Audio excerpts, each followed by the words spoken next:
నాన్న పులి, సంక్రాంతికి పిండి వంటలు చెయ్యాలి కదా. నాన్న చేత సరుకులు తెప్పించాలి. కాస్త ఒక చీటీ రాసి పెట్టి నాన్నా.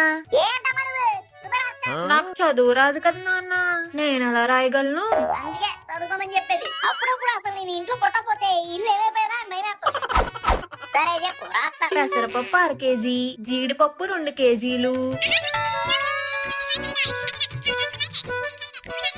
ఈ చీటీ నాన్నకిచ్చి ఈ సరుకులు మర్చిపోకుండా తీసుకురమ్మని చెప్పే.